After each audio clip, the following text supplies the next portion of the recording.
Such beautiful blend of pale red and sickly green, drenched in cold hues of blue. As I have an undying love for looking too deep into games and symbolism in general, I had some shared thoughts and started wondering about Perkele and what he spoke of on the colours red, green and blue. The Otherworld and the presence of fungi and its role to play in Fear and Hunger. And this will get rambly, so I hope you like background noise or just like to eat and drink while playing videos. The Otherworld is never expressly discussed as a topic of its own in the game, at least not anything substantially different from one ending, that which grants a glimpse into the Sulfur god and possible depiction or aspect of him. Also a graphic display of the new creature we may have become by going down this crooked path, alongside maybe passing remark here or there in certain books. Given that researching things is a personal source of enjoyment and fulfillment, this ultimately came down to some data mining, thanks G-Engine, so I was able to check out some of Perkele's abilities and summaries that may shed light on a couple things relating to the cult of Sulfur, or at least the god himself. Moth Swarm. Summon a swarm of moths to aid you in combat. The moths are the very same that leaked from the paradise, the artificial green, when the door between the two worlds opened. Moths are creatures symbolic of transformation from one state of being into another. Of course, butterflies have this aspect as well, but not so in a lunar association, more so than the butterfly that we view alongside the return of spring and the sun.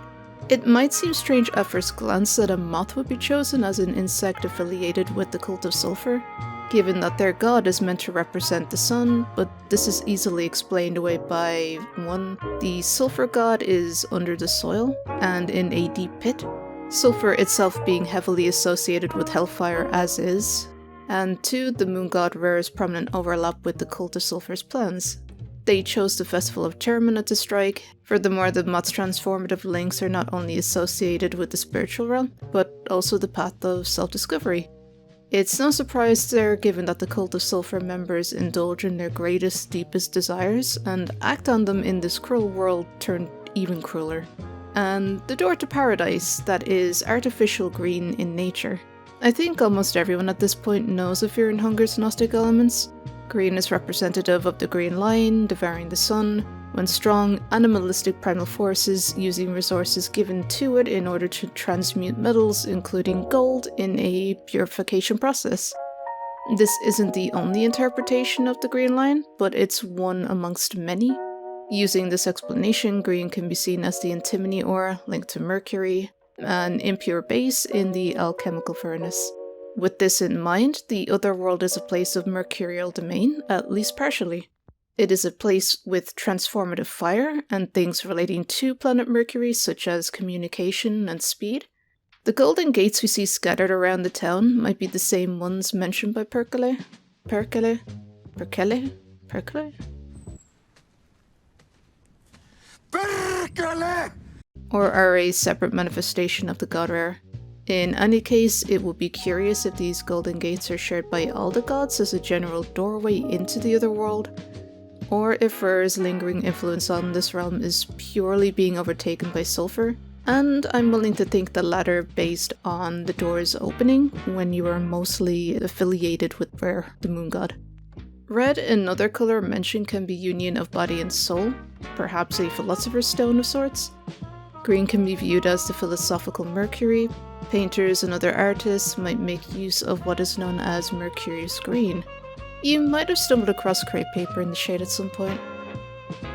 Hi, post-recording Vin here, just something that has come to mind, and that is in relation to Moth Swarm and the declaration that the paradise, which is of artificial green, is that just a general statement that it is a transformative place, it is like reincarnation, or is it maybe something that is more specific to the sickly green hue that is the god Rare? And if so, is that a specific heaven to him?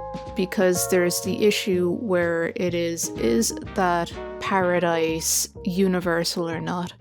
And the reason why I bring that up is because the imagery or the symbol beside the Moth Swarm ability, that is the god of the depths mixed with the ascended god symbol pushed together. And I don't know really what that entails. Hey, any information would be nice on that. Resuming original thought. So what about blue? Blue isn't really found in alchemy, but is found elsewhere, allegedly in the East. I say allegedly as currently my sources are rather limited. It definitely changes things and makes it a bit difficult in places. In the case of blue, it could take place of black representing decomposition or putrefaction. Blue could also refer to a bluish-green, yet in context of Perkele's words, it could be the pale blue light of the moon as it covers the world in its blanket that would relate to the deep subconscious of her mind. And in magic it can represent truth, spirituality, this linking back to the mind and subconscious, and happiness. The cult of Sulfur's happiness just differs by about 100,000 miles from an expected standard. So, on to Perkele. We already notice off the bat how he wears a green outfit, already indicating that he is a transformative power associated with the Otherworld in some variety, given that he is a messenger and direct communicator of events unfolding during the festival. It could be hypothesized that he came from the Otherworld to enact the god Sulfur's wishes on the physical plane. And the way that I mean that is in, hey, I'm going to build you out of clay as you are fully my creation, compared to the, hey, you exist as a person, let me transform you alone in my fires and then send you forth. But again, he could just have been transformed by it. Perkele's crown of horns, also green, has a bent third horn. Are they meant to be horns precisely? Can't say for sure, only that it might be. It looks like it to me. I first viewed it in the Trinity aspect, two separate deities with one reigning supreme. Very Christ-like and falls in line with what is essentially Jesus Christ incorporated as deity into series lore known as Almer. The final topmost horn symbolism for the crooked king known as the Sulfur God. His ability to twist and transform people in his icy fires, probably given reason for the twisting portion of Perkele's crown. Pillars of serpentine figures in the form of Caduceus of Hermes or Hermes Trismegistus, also a mercury energy. Perkele mimics pattern of these structures with one leg overlapping the other. Reading too much into it? Probably, but that's what I love to do. The rays shining outward or toward the snake pillars can represent the sulfur god's influence, the sun. The symbol, generally speaking, also has links to the Veil of the Abyss in the Kabbalah, specifically the mysterious House of Da'ath that is sometimes removed in depictions of the Tree of Life. It is believed by Kabbalists that this is representative of a time before creation, during chaos and the void or emptiness. In the Zohar, it is mentioned that there were several failed attempts at creation. These failed because mercy and judgment, form and force were not stable or balanced. These broken shells then became the abyss and are seen as the clipotic tree.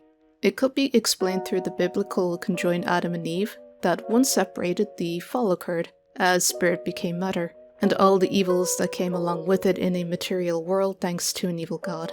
The Gnostic Sophia predating this sees that Sophia as creator of the material, seeking to know the Lord or Spirit, was exiled to the material world that she created, separating her from the spiritual entirely. Enough about the twin concept of the Caduceus though, that being essentially spirit and matter. Almost like I could have said that instead of explaining everything before, but I thought it would be good to arm people with the how and why and things instead to some degree. There is one remaining question though, and that is, what of the fungal spores? We see them in Fear and Hunger 1, taking notice when in a courtyard. A text box remarks how the air looks chunky, almost like spores. In Fear and Hunger 2, they may continue to manifest in the sacs we find beneath the mayor's manor, the sound that they make resembling a deep, headache-inducing heartbeat. Again, it's somewhat similar to what we see in Fear and Hunger 1, but that contains a black sludge, perhaps playing into the role of putrefaction in alchemy. The old god's corpse is left behind as they go into their own spiritual bubbles and away from the world, so I can't say for certain whether or not this is fungal or just a connection to the old gods. But it seems that those nearby these sacs may be under its influence, giving one reason as to why our game chef suddenly loses it. For whatever reason, being too near these things might affect humans' minds, potentially as spores are breathed in, and may even speed up the transformation during the festival, and it would mean that they are not truly moon-scorched at all, but something different. This may be linked to Abella's transformation as well. A parasite dwelling in the forest, naturally coming into contact with all sorts of bacteria and fungi, latches onto her face, causing direct exposure. If this fungus causes a transformation, then the rest doesn't really need to be said. While the woodsman is depicted with the creature on his groin, it doesn't really matter whether it be penile connection or oral, essentially any hole's a goal. And if there's one parasite around, it's reasonable to suggest that there are more out there.